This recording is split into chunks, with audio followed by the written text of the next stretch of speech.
calzolaio.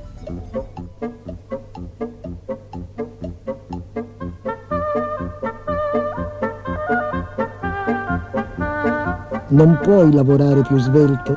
Chiese la moglie al calzolaio. Il calzolaio sorrise.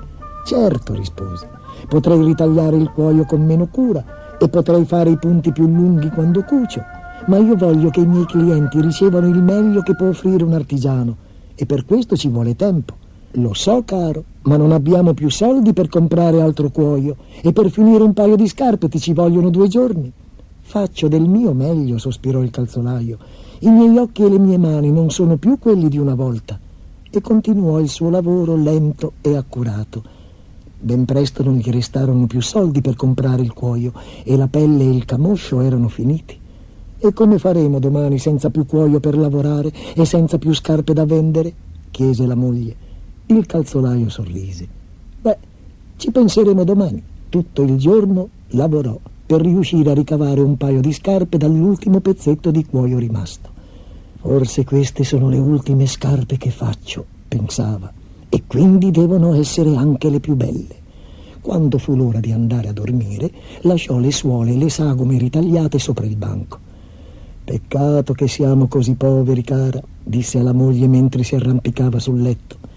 Tu fai del tuo meglio, lo confortò lei. Non puoi fare di più. La mattina dopo il calzolaio si alzò, si pulì gli occhiali, infilò l'ago e cercò i pezzi di cuoio ritagliati il giorno prima. Quando ecco che vide una cosa straordinaria.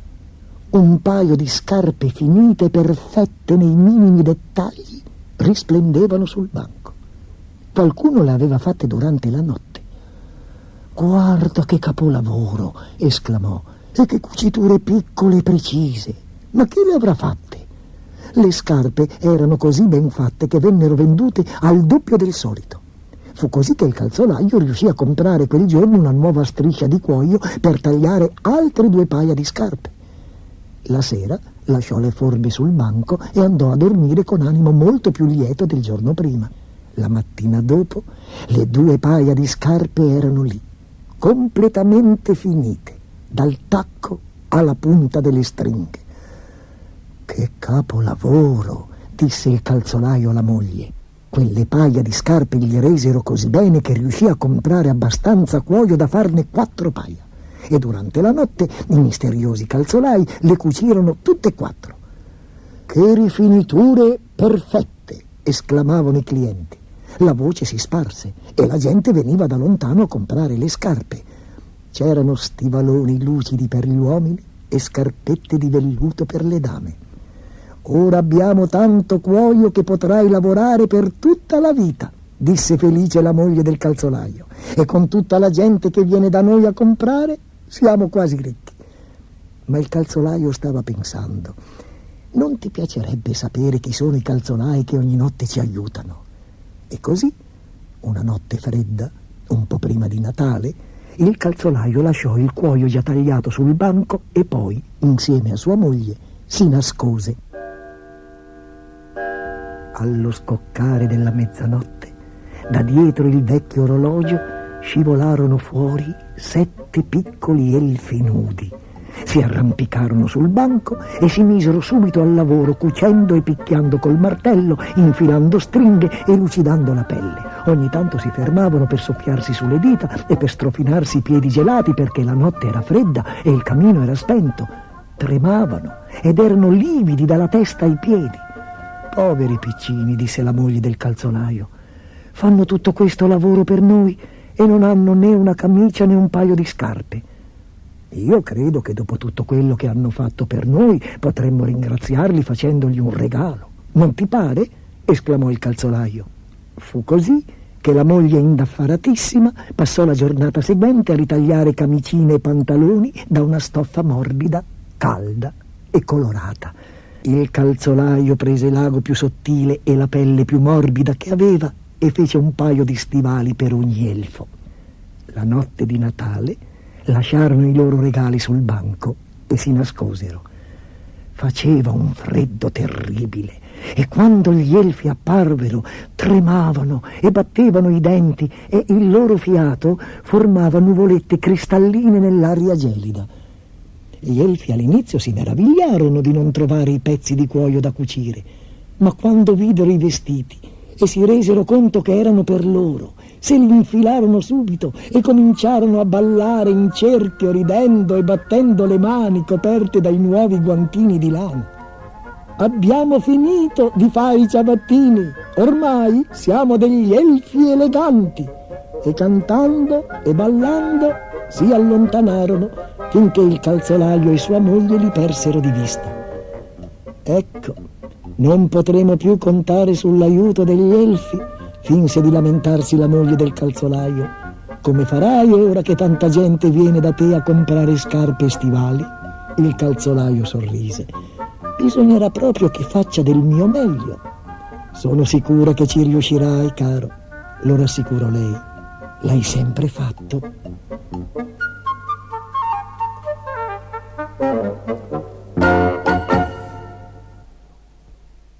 Padron Tigre.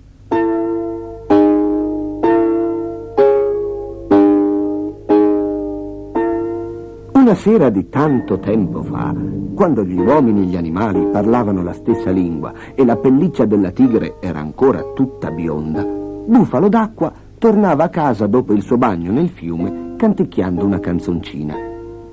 Con il naso per aria, in quei tempi aveva ancora il naso diritto e il labbro superiore liscio, non si rese conto che Tigre lo seguiva finché non udirono fare un «Buonasera» proprio al suo fianco. Bufalo sarebbe scappato volentieri, ma non voleva passare per un fifone, perciò continuò per la sua strada, mentre Tigre chiacchierava accanto a lui. «Non ti si vede più nella foresta», disse Tigre. «Si deve al fatto che stai ancora lavorando per uomo?» Bufalo assentì. «Ma guarda, che strano, proprio non lo capisco. Uomo non ha unghioni, non ha veleno, non è nemmeno particolarmente forte ed è così piccolo. Come fai ad accettarlo per padrone?» «Non me lo spiego nemmeno io», disse Bufalo, «ma credo che sia per via della sua intelligenza». Cosa? «L'intelligenza», spiegò Bufalo con degnazione, felice di saperne più di Tigre, «è una cosa speciale che uomo possiede e che gli permette di governare me, cavallo, cane e anche anatra». «Guarda, questa sì che è bella. Se io avessi un po' di codesta come la chiami, la vita sarebbe proprio più piacevole. Tutti mi obbedirebbero e non avrei bisogno di correre tanto. Potrei sdraiarmi sull'erba e scegliere le bestie più grasse per il pranzo. Credi che uomo mi venderebbe un po' della sua intelligenza?» Io non lo so», borbottò Bufalo. «Glielo chiederò domani. Non credo proprio che oserà dirmi di no», ringhiò Tigre e con un balzo sparì. Bufalo trottò a casa chiedendosi se per caso non avesse parlato troppo, ma dopo cena si sentì meglio. «Tigre non viene mai nelle risaie», pensò prima di addormentarsi. Invece, il mattino seguente, quando arrivò al campo con il suo padrone, chi vide? Proprio Tigre, che era arrivato prima di loro e li stava aspettando, e aveva anche preparato un discorso per l'occasione. «Non avere paura, padroncino uomo», disse Tigre affabilmente. «Sono qui con le intenzioni più pacifiche del mondo. Ho sentito dire che tu possiedi qualcosa chiamata intelligenza e vorrei comprarla. Quindi fammi il piacere di vendermela in fretta, perché non ho tempo da perdere. Non ho ancora fatto colazione. Non so se mi spiego». Bufalo provò una gran rabbia contro se stesso. Invece sentì che il contadino diceva: «Che grande onore! Padron Tigre in visita al mio umile campo e per di più dà anche alla mia piccola persona l'occasione di servire un animale così grande e bello. E si inchinò come se si trovasse alla presenza dell'imperatore. Tigre, molto compiaciuto, rispose: ma ti prego, niente cerimonie per una creatura semplice come me. Sono solo venuto a comprare. A comprare? Interruppe il contadino. Oh no, insisto per regalarvela. Sei molto gentile davvero. Non avrei mai creduto che uomo avesse tali belle maniere, ronfò Tigre, ma intanto pensava: che bella giornata. Prima vengo salutato come un re, poi riesco ad avere intelligenza senza sborsare un soldo e poi mi mangio il contadino per aperitivo e Bufalo per colazione. A questo pensiero gli occhi gli scintillarono come due stelle verdi e disse: me la darai subito, vero? Oh, mi piacerebbe, ma la lascio sempre a casa quando vado a lavorare, rispose il contadino, che aveva notato lo sguardo affamato di Tigre. Capirete, è troppo preziosa perché io rischi di perderla, e poi qui non mi serve. Corro subito a casa a prenderla. Cominciò a camminare, ma poi ritornò sui propri passi. Mi pare di aver capito che non avete ancora fatto colazione. Sì? Perché? Chiese Tigre. Perché se è così non posso lasciare qui Bufalo. Potrebbe venirvi fame e Bufalo ha un aspetto così succulento. Prometto che non lo mangerò. Ti prego, sbrigati. Non metto in dubbio la vostra promessa, ma se per caso ve ne dimenticate e mangiate Bufalo, chi mi aiuterà nel lavoro dei campi? D'altra parte lui è così lento che mi ci vorrebbero ore per andare a casa e tornare, e non mi piacerebbe fare aspettare vostra altezza. Certo, se vostra altezza mi permettesse di legarla a quell'albero laggiù, io starei più tranquillo. Tigre acconsentì. Mi mangerò un po' più tardi. Pazienza, pensò mentre il contadino lo legava saldamente all'albero, e gli venne l'acquolina in bocca al pensiero del saporino del grosso bufalo e dell'ometto marrone e di quella cosa sconosciuta chiamata intelligenza. Di lì a poco il contadino ritornò. L'hai portata? Chiese Tigre. Naturalmente, rispose il contadino mostrandogli una cosa scintillante su un palo. Presto, dammela, ordinò Tigre. Il contadino obbedì. Passò la torcia proprio sotto i baffi di Tigre e questi cominciarono subito a bruciare. La passò sulle sue orecchie, sulla schiena, sulla coda, e dovunque la torcia lo sfiorava rimaneva bruciacchiato. Brucia, brucia, strillò Tigre. È l'intelligenza, fece il contadino ironico. Vieni, Bufalo, andiamocene. Ma Bufalo non poteva camminare, stava letteralmente scoppiando dal ridere. Ma guarda un po', Padron Tigre, il terrore della giungla, legato a un albero e bruciacchiato da una torcia. Era troppo buffo. Bufalo si rotolava sull'erba sghignazzando, fino a che non sbatté la bocca su un tronco, spaccandosi il labbro superiore e facendosi male al naso. E i risultati si vedono ancora. E Tigre? Beh, strillava e scalciava, e alla fine, quando le fiamme bruciarono la corda che lo teneva legato, poté scappar via. Ma la corda infuocata aveva lasciato diversi segni sulla sua bella pelliccia bionda, e per quanto si lavasse e si rilavasse, non riuscì più a togliersi quelle strisce nere. E questo spiega perché la tigre è fatta a strisce.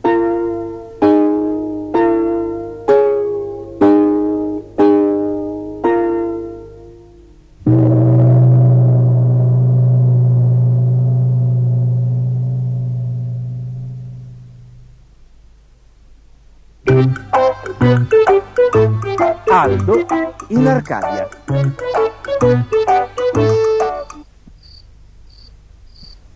In una notte serena, Aldo e lo zio Emo osservavano il cielo col telescopio. Guarda, Aldo!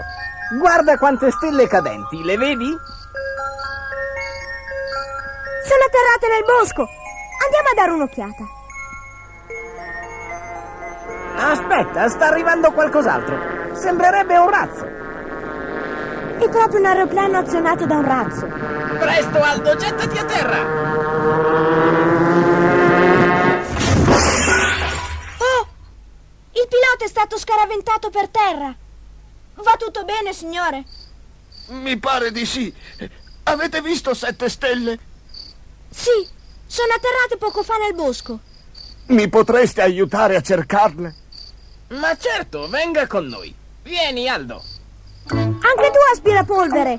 Potresti darci una mano, aspirapolverino mio. Guardate che buchi. Le stelle devono essere atterrate proprio qui. Ne vedo una. Ed eccone un'altra, e un'altra. E un'altra ancora. Le ho trovate tutte. State bene, stelline? Che vi è successo? Siamo cadute lì sotto, ma ora come faremo a tornare indietro? Non lo so. L'aereo si è sfasciato quando sono venuto a cercarvi. Vi riporterò a casa sul mio aspirapolvere volante. Vedrete che bello. Montate su.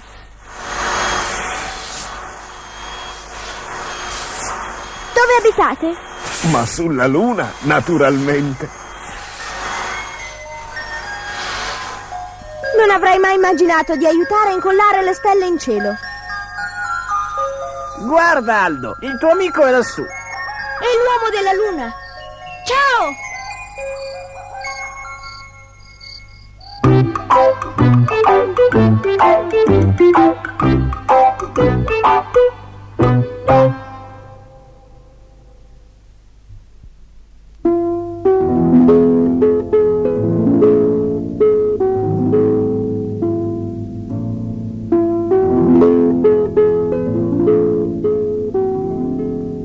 L'ultima fetta di arcobaleno. Ogni giorno Gianni tornava a casa da scuola per un sentiero che costeggiava una vallata erbosa dove crescevano le campanule e brucavano le pecore. Per tenersi compagnia fischiettava sempre. A scuola Gianni era il più bravo a fischiettare e ricordava ogni tono e ogni suono di ogni ritornello, perché era nato in un mulino a vento proprio quando il vento stava girando da est a ovest. Lui poteva vedere il vento quando soffiava e, come sapete, non è da tutti. Un giorno Gianni stava tornando a casa lungo il sentiero erboso quando sentì la voce del vento dell'est sospirare.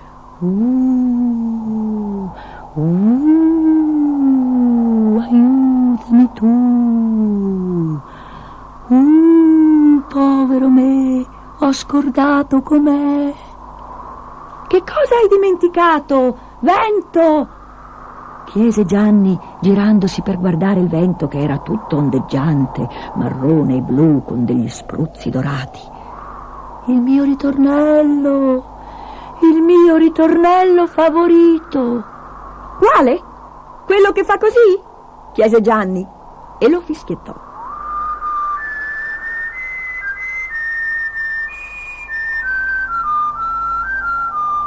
Il vento era contentissimo. Sì, proprio quello. Bravo Gianni. E lo avvolse nei suoi soffi, scherzando gentilmente con lui, scompigliandogli il colletto e arruffandogli i capelli. Ti farò un regalo, cantò sul ritornello che Gianni gli aveva fischiato. Cosa sarà quel portento? Un lucchetto d'oro, una chiave d'argento. Gianni, che non avrebbe saputo cosa farsene di un regalo simile, disse subito: per piacere, la cosa che mi piacerebbe di più al mondo è un arcobaleno tutto per me. Gianni li vedeva spesso gli arcobaleni nella vallata erbosa, ma non duravano mai abbastanza. Un arcobaleno tutto per te? Questa sì che è una cosa difficile, disse il vento. Molto, molto difficile. Devi prendere un secchio e attraversare i campi fino ad arrivare alla cascata del Pavone. Riempi il secchio di spruzzi. Ci vorrà molto tempo, ma quando sarai riuscito a riempirlo, può darsi che dentro tu ci trovi qualcosa che ti procurerà l'arcobaleno. Per fortuna il giorno seguente era sabato. Gianni prese il secchio, la sua colazione e si avviò attraverso i campi fino alla cascata chiamata del Pavone, perché l'acqua, cadendo con forza dalla collina, formava una nuvola di spruzzi colorati e scintillanti come la coda di un pavone. Gianni rimase tutto il giorno vicino alla cascata, bagnato fradicio, cercando di riempire il secchio con gli spruzzi. Alla fine, proprio verso il tramonto, il suo secchio fu colmo fino all'orlo. E allora, guardandoci dentro, vide che qualcosa nuotava velocemente in tondo e scintillava con i colori dell'arcobaleno. Era un pesciolino. Chi sei? Chiese Gianni. Sono il genio della cascata. Liberami e per dimostrarti la mia riconoscenza ti farò un bel regalo. Stai tranquillo, ti libererò, ma per piacere puoi regalarmi un arcobaleno, un piccolo arcobaleno tutto per me, da tenere in tasca? Disse il genio, io te lo darò, ma non è facile conservare un arcobaleno. Non credo che riuscirai a portartelo fino a casa, ma rimani lì e vedremo. E il genio saltò fuori dal secchio, formando col suo balzo un'ampia curva, e mentre lui scompariva nella cascata, un arcobaleno ne uscì e andò a finire nel secchio di Gianni. Oh, che bellezza! Gianni prese delicatamente l'arcobaleno in mano, poi lo arrotolò con cura come una sciarpa, se lo mise in tasca e iniziò il ritorno a casa. Doveva attraversare un bosco e quando fu proprio nel folto degli alberi sentì un pianto sconsolato. Andò a vedere di cosa si trattava e vide che un tasso era rimasto prigioniero in una trappola. «Mio caro ragazzo», si lamentò il tasso, «liberami prima che gli uomini arrivino con i loro cani e mi uccidano». Lo farei molto volentieri, ma ci vuole una chiave per aprire la trappola. Ma prova con la punta di quell'arcobaleno che vedo spuntare dalla tua tasca. Vedrai che la trappola si aprirà. Infatti, appena Gianni introdusse la punta dell'arcobaleno fra i denti della trappola, essi si aprirono e il tasso saltò fuori. Grazie, ansimò e sparì nella sua tana. Gianni arrotolò di nuovo l'arcobaleno e lo ripose in tasca. Ma un grosso pezzo di arcobaleno era stato strappato dai denti affilati della trappola e volò via. Proprio all'uscita del bosco c'era una casetta dove viveva la vecchia signora Gegia. Era una signora un po' bisbetica. Se per caso cadeva nel suo giardino qualche palla, invece di restituirla ai bambini, lei la cuoceva in forno fino a farla diventare tutta nera come il carbone.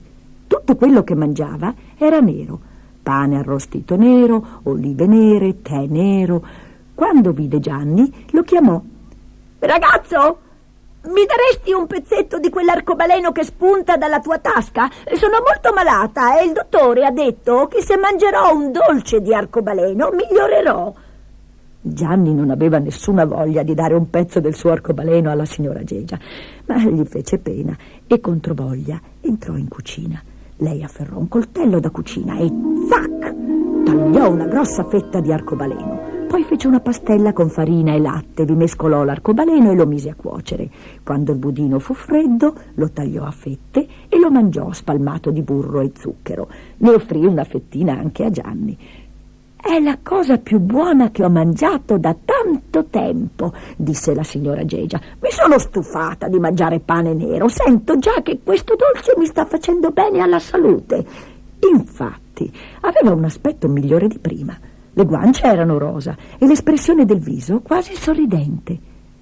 Gianni, dopo aver mangiato la fetta di budino, era cresciuto di 3 centimetri. «Sarà meglio che tu non ne mangi più», gli disse la signora. Gianni si mise in tasca l'ultimo pezzo di arcobaleno. Ormai ne era rimasto poco. Mentre stava arrivando al mulino dove abitava, sua sorella Tilly gli corse incontro, ma inciampò in un sasso e cadde. Una gamba le sanguinava e Tilly cominciò a piangere. «Ai ai ai, la mia gamba! Mi fa male! Ti prego, Gianni, fasciamela!» E beh, che poteva fare? Gianni tirò fuori dalla tasca quello che restava dell'arcobaleno e fasciò la gamba di Tilly. Era appena sufficiente. A Gianni ne rimase solo un piccolo brandello. Tilly, affascinata dalla sua fasciatura colorata, corse via gridando: «Che bellezza! E non sanguina nemmeno più!» E così Gianni rimase solo a guardare piuttosto tristemente il suo pezzettino di arcobaleno stretto fra il pollice e l'indice. Sentì un bisbiglio all'orecchio, si voltò e vide il vento dell'est, tutto scherzoso e colorato di giallo, marrone e rosa. Allora, disse il vento dell'est, te l'aveva detto anche il genio della cascata che era difficile conservare un arcobaleno. Ma anche senza arcobaleno tu sei un ragazzo fortunato lo stesso. Puoi sentire la mia canzone e sei cresciuto 3 centimetri in un giorno. È vero, rispose Gianni. Apri la mano, disse il vento. Gianni sporse la mano nella quale teneva il pezzettino di arcobaleno e il vento cominciò a soffiarci sopra come quando si vuole accendere il fuoco nel caminetto.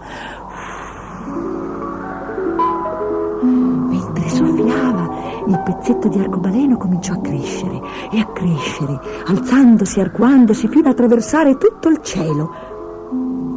Il più brillante e grande arcobaleno che Gianni avesse mai visto. Gli uccellini furono così stupiti alla vista di una simile meraviglia che dimenticarono di muovere le ali e finirono per cadere e per sbattere gli uni contro gli altri in mezzo al cielo.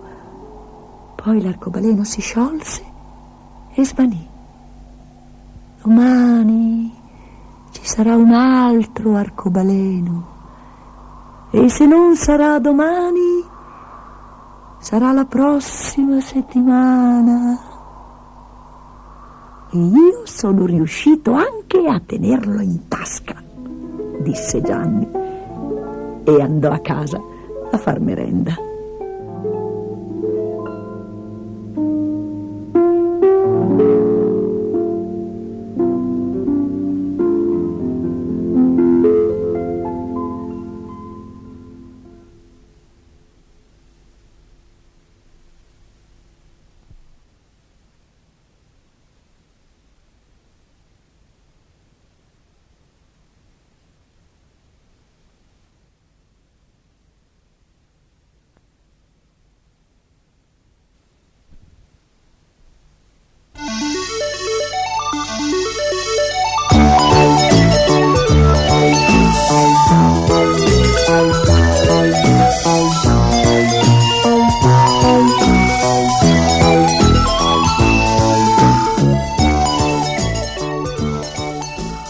Gobbolino, il gatto della nave.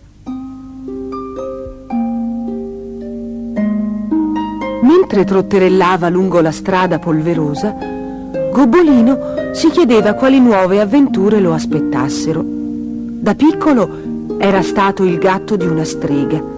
Appena ieri era un gatto di casa e ora gli toccava cercarsi una nuova sistemazione. Verso sera giunse a una città piena di traffico. Le luci delle finestre sembravano ammiccanti occhi gialli. In quasi tutte le case un bel fuoco scoppiettava nel camino e dozzine di gatti ben pasciuti sonnecchiavano sotto le seggiole. Ma Gobbolino non era di nessuno e nessuno era di Gobbolino. Saltò su un davanzale e curiosò dentro. Nella stanza c'erano 12 grandi gabbie e in ogni gabbia, seduto su un cuscino di velluto azzurro, c'era un gatto. Un vecchietto stava affettando dei succulenti pezzetti di carne e li sistemava su 12 piattini azzurri. Il manto dei gatti era lucido, i loro occhi brillanti e i loro baffi puliti. Gobbolino sentiva le loro fusa anche attraverso il vetro della finestra. Sembrano contentissimi e ben curati, pensò. Ma sicuramente uno che ha già tanti gatti non ne vorrà mica un altro. Un minuto dopo la porta si aprì e una voce chiamò. Micio? Micio? Bel micino, vieni qui. Oh, Sta chiamando proprio me. Il vecchietto prese in braccio Gobbolino, lo mise in una gabbia vuota e gli servì un piatto di carne. Dopo un po', Gobbolino attaccò discorso con il vicino di gabbia. «Che ci facciamo qui dentro?» «Non lo sai», ridacchiò l'altro. «Ora anche tu sei un gatto da esposizione». Il mattino seguente il vecchio venne a spazzolare e a pettinare tutti i gatti e rimase un po' sorpreso a vedere le scintille colorate sprigionarsi dal manto di Gobbolino e non la finiva più di lodarlo. «Che bel manto! Che bella coda! Che colori! E che splendidi occhi azzurri!» Gli altri gatti cominciarono a brontolare. «Oh, sono gelosi», disse il vecchio mentre gli annodava un fiocco rosso al collo. «Cos'è tutta questa agitazione?» chiese Gobbolino al suo vicino. «Non lo sai?» disse l'altro con degnazione. «Domani è il giorno dell'esposizione dei gatti e noi ci andiamo». Prima ancora di arrivare là, Gobbolino udiva miagolare centinaia di gatti da esposizione. Grossi, piccoli, neri, bianchi, soriani, persiani, gatti grassi, magri, gatti belli e gatti brutti. E in più tutti i gatti del vecchietto e con loro Gobbolino, il gatto della strega, dai bellissimi occhi blu. Gli altri gatti cominciarono a mormorare. «Ma chi è quel gatto strano? L'anno scorso non c'era». «No, non c'era. È uno nuovo. Per dirti la verità». Anche se Gobbolino non riusciva a sentire cosa dicevano, una specie di mormorio circolava fra le gabbie. «Gobbolino, Gobbolino, Gobbolino». I giudici passarono a esaminare tutti i gatti per scegliere quelli che avrebbero partecipato all'elezione finale. Il vecchio trotterellava da una gabbia all'altra, carezzando i prescelti, promettendo loro un sacco di leccornie per cena.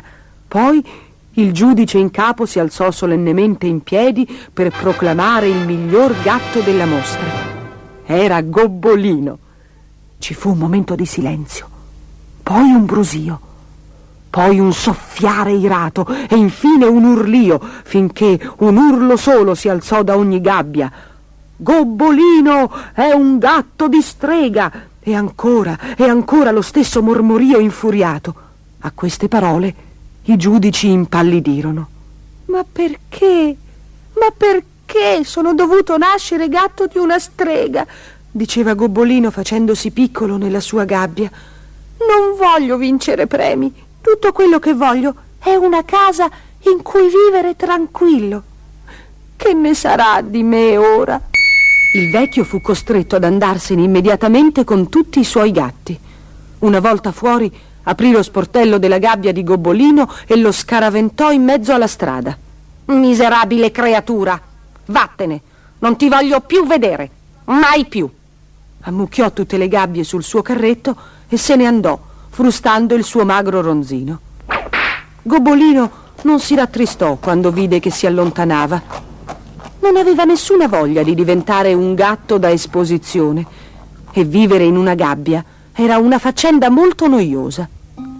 «Sono convinto che da qualche parte c'è una casa in cui sarò il benvenuto», si consolò.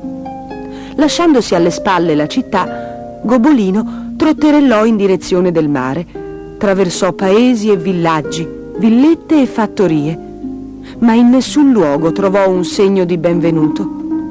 Una volta arrivato al mare, il cuore gli balzò in petto alla vista dell'acqua scintillante e delle navi con le loro vele marroni.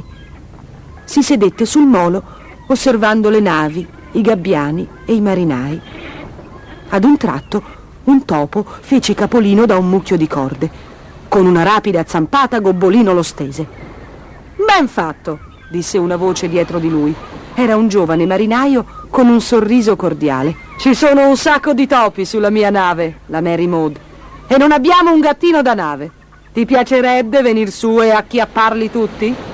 «Finalmente! Ecco qualcuno che ha veramente bisogno di me», pensò. «Sul mare sarò sicuramente felice. Gobbolino, il gatto della nave». Navigarono su oceani soleggiati, costeggiarono isole, banchi corallini e lagune trasparenti. Il vento increspava l'acqua blu e calma. A un tratto l'ombra di una strega marina traversò il sole. I marinai la videro stagliarsi nel cielo, ma pensarono che fosse un gabbiano. Verso il tramonto infuriò un uragano e le onde erano alte come montagne. La Mary Maud rollava su e giù mentre il vento urlava e gli alberi scricchiolavano. 2 volte Gobbolino venne messo in salvo mentre stava per venire trascinato via dall'acqua. Con l'avanzare della notte la tempesta divenne più violenta. Oh, ma non finirà dunque mai, pensava Gobbolino, sballottato da una parte all'altra. All'alba la tempesta infuriava ancora, ma ora Gobbolino riuscì ad individuare un suono nuovo, la canzone della strega marina. La Mary Maud affonderò con ogni uomo che troverò, nessun marinaio disferà le magie che la strega farà. Un lontano ricordo colpì ad un tratto Gobbolino.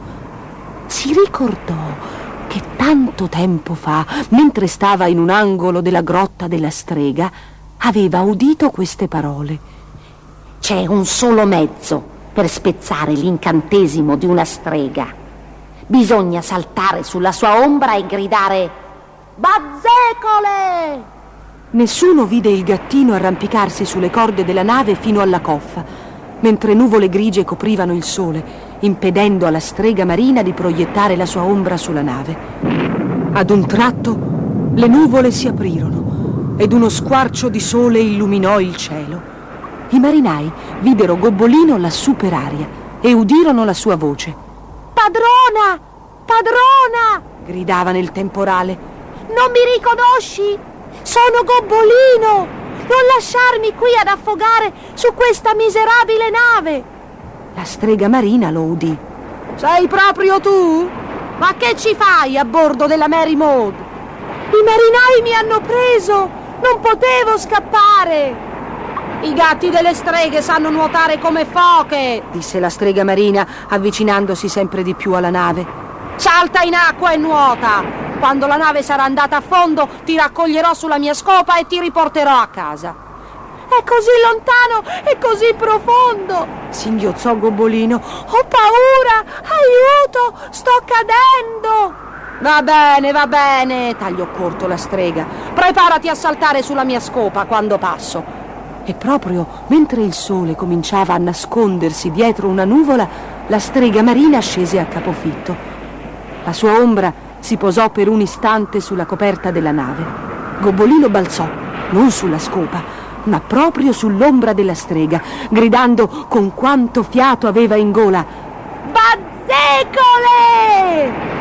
Con un grido di rabbia la strega marina scomparve. Traditore! Traditore! Gridò mentre il vento la risucchiava. Ad un tratto una calma bonaccia scese sul mare. La Mary Maud era salva. I marinai non capivano. Tutti insieme mormoravano sul conto di Gobbolino. Non era un gabbiano, era una strega. Lui le stava parlando. L'ho sentito. Ecco perché la strega ci è venuta dietro. Così scrutavano Gobbolino e nessuno lo prendeva più in braccio né lo accarezzava. Verso mezzogiorno il capitano venne a parlargli. Gobbolino, disse gentilmente, ho paura che sia giunto il momento di separarci. I miei marinai rifiutano di lavorare finché tu non te ne sarai andato. Porta sfortuna avere a bordo il gatto di una strega. Gobbolino capì e il capitano in persona lo portò a terra su una barchetta. I marinai lo salutavano da lontano, ma lui non poté sopportare la vista della Mary Maud che se ne andava senza di lui. Perciò si allontanò pensando fra sé e sé: pazienza, ci sarà pure qualcuno che vorrà tenere con sé il piccolo Gobbolino.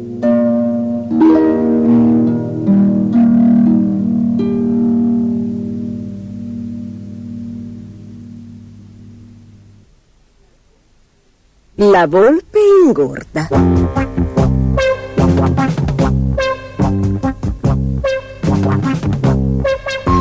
C'era una volta una volpe che, girellando nel bosco, trovò le provviste lasciate dai contadini in un albero cavo.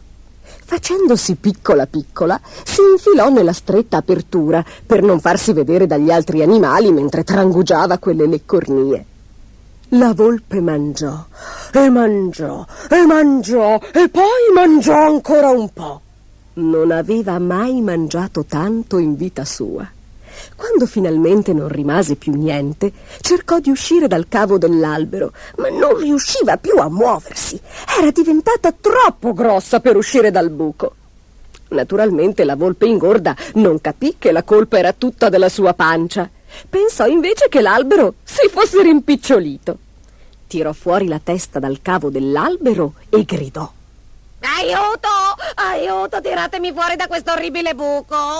Proprio in quel momento una donnola si trovava a passare di lì. Ehi, donnola, aiutami a uscire! Quest'albero si è rimpicciolito, mi soffoca! Oh, non ci credo, rise la piccola donnola. Quest'albero è proprio uguale a com'era stamattina quando sono passata di qui. Forse sei tu che sei diventata più grossa. Smettila di dire sciocchezze e tirami fuori! Urlò la volpe. Sto crepando! Ben ti sta per avere mangiato troppo. Il tuo guaio è che hai gli occhi più grandi dello stomaco. Ti toccherà di rimanere costì fino a che non dimagrisci e solo allora potrai sgusciare fuori. Così la prossima volta non sarai tanto ingorda. E così la volpe dovette rimanere in quel misero buco per 2 giorni e per 2 lunghe notti. Ed allora si guardò bene dal mangiare troppo.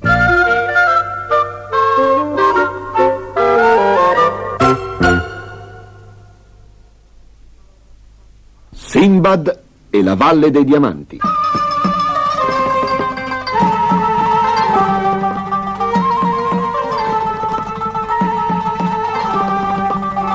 Mi chiamo Sinbad. Avrete sicuramente sentito parlare di me. Infatti io sono il mercante più ricco e più famoso di tutta Baghdad. Ma non sono stato sempre così ricco. Mi ci sono voluti 7 lunghi viaggi per mare per diventare l'uomo importante che sono oggi. Magari ora vi racconto quello che è stato il viaggio più straordinario di tutti. Dopo aver fatto scalo in diversi porti, comprando e vendendo merce, la mia nave arrivò a una splendida isola. Là trovammo alberi carichi di frutti, ruscelli di acqua cristallina, bellissimi fiori e uccellini cinguettanti, ma non c'erano persone. Decisi così di esplorare quel bel posto e me ne andai da solo verso le colline. Quando mi sentii stanco, mi sdraiai su un pendio erboso e mi addormentai, ma al mio risveglio vidi con terrore che la mia nave se n'era andata. Aguzzai disperatamente la vista e vidi le sue vele come bianchi puntini all'orizzonte. Solo e spaventato decisi di arrampicarmi sulla cima di un'alta collina nella speranza di imbattermi in un villaggio, ma non c'era nulla. Nulla, proprio nulla, eccetto una strana forma bianca alla quale mi avvicinai. Era come una cupola gigantesca, tanto che per fare il giro tutto intorno dovetti camminare 50 passi. Non c'era nessuna apertura. La toccai delicatamente e sentii sotto le dita la sua superficie liscia. Ad un tratto il cielo si oscurò e l'aria si agitò intorno a me. Guardai in su e vidi un mostruoso uccello nero che si stava calando su di me. Le sue ali immense erano spalancate quando si posò sulla cupola bianca. Capii subito dalle sue dimensioni che si trattava del gigante Rock e che la cupola non era altro che il suo enorme uovo. Avevo sentito raccontare molte storie su questo uccello fantastico, ma non ci avevo mai creduto. E ora mi trovavo mezzo soffocato proprio sotto la sua enorme pancia. Dopo un po', l'enorme uccello si addormentò cominciai ad escogitare un piano per scappare da quell'isola. Srotolai il mio turbante e lo attorcigliai tutto intorno a una corda grezza. Legai un'estremità intorno a una zampa dell'uccello, che misurava come il tronco di un albero, e l'altra intorno alla mia vita. Non dormii tutta la notte. Niente si muoveva intorno. Ma alle prime luci del mattino, quella creatura colossale si slanciò in aria con uno stridio assordante, trascinandomi con sé. Volava e volava sempre più in alto nel cielo, finché cominciò a scendere, prima velocemente, poi sempre più piano, fino a posarsi sul fondo di una profonda vallata. Mi ero appena tolto la corda che mi teneva legato all'uccello, quando questi si alzò nuovamente in volo, portando nel becco un serpente nero. La vallata polverosa era circondata da tutte le parti da montagne scoscese e non avevo la minima speranza di poterle scalare. Stavo meglio prima, sull'isola deserta, dove almeno c'era frutta da mangiare e acqua da bere. Tutta la valle era bagnata da una dolce luce scintillante. Era la luce dell'alba che si rifletteva su milioni di diamanti sparsi tutti intorno sul terreno. Dovunque girassi lo sguardo c'erano gemme così grosse da farmi rimanere senza fiato. Mai prima d'allora, nemmeno nelle case più eleganti di Baghdad, avevo visto tante ricchezze. Ma tutto intorno a queste pietre preziose strisciava una moltitudine di serpenti velenosissimi, alcuni dei quali erano così grossi che avrebbero potuto facilmente mangiarmi in un boccone. Capii allora che io, Sinbad, ero capitato nella famosa Valle dei Diamanti, dalla quale mai nessun uomo era uscito vivo. Ero terrorizzato, ma quando sorse il sole, quelle creature malefiche scivolarono via lentamente dentro i loro buchi neri. Vagai tutto il giorno per quella valle, cercando una sorgente d'acqua e un posto in cui dormire la notte. Alla fine trovai una piccola grotta all'inizio di un pendio. Dopo essermi assicurato che dentro non ci fosse nessun pericolo, entrai e bloccai l'ingresso con un grosso masso, lasciando appena uno spiraglio per far passare la luce. Stetti là tutta la notte, tremando di paura, quando sentivo i serpenti e le vipere sibilare vicino all'apertura della grotta, tentando di infilare dentro la loro lingua biforcuta. All'alba, finalmente, se ne tornarono nei loro rifugi. Ero stanco e affamato quando spostai la pietra e uscii di nuovo nella vallata soleggiata. Avevo camminato appena pochi passi quando qualcosa rotolò vicino a me dalla scarpata della collina. Era il corpo di una pecora. Poi ancora 2 o 3 rotolarono giù. Venivano gettate giù dai cacciatori di diamanti, i quali speravano così che alcune gemme rimanessero impigliate nel vello delle pecore. Dopo la loro caduta, aquile gigantesche si slanciavano sulle pecore e se le portavano via nelle grinfie fino ai loro nidi sulle montagne. I cacciatori quindi spaventavano le aquile facendole fuggire e raccoglievano i diamanti. Allora mi venne una brillante idea. Prima di tutto riempii le mie tasche con tutti i diamanti che potevano contenere. Poi scelsi la pecora più grossa, srotolai di nuovo il mio turbante e mi legai all'animale. Ed ecco che ad un tratto mi sentii sollevare in aria, acchiappato dagli artigli affilati di un'aquila, in alto, sempre più in alto, fino a che l'aquila si posò su una ripida roccia e cominciò ad affondare il suo rostro affilato nella pecora, avvicinandosi sempre più al mio viso. Ma ad un tratto l'aquila volò via, spaventata da un gruppo di uomini che gridavano e lanciavano pietre. Mi liberai rapidamente e mi alzai in piedi. «Ho più diamanti io di quanti voi ne abbiate mai visti o desiderati», gridai, «e li ho presi tutti da solo». Mostrai loro le mie tasche rigonfie e raccontai la mia straordinaria storia. Mi portarono alla tenda del loro capo, mi rifocillarono e finalmente potei fare un bagno. Offrii a quell'ospite gentile tutti i diamanti che voleva, ma ne prese solo alcuni. «Questi bastano», mi disse. «Tieni per te gli altri, amico mio, te li sei guadagnati». E così me ne andai fino alla città più vicina, dove vendetti tutte le pietre meno una per una grande somma di denaro.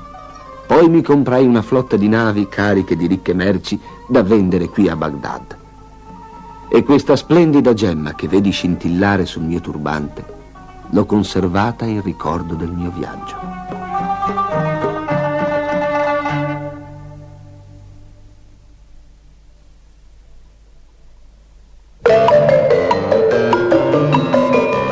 Avanti pagliacci!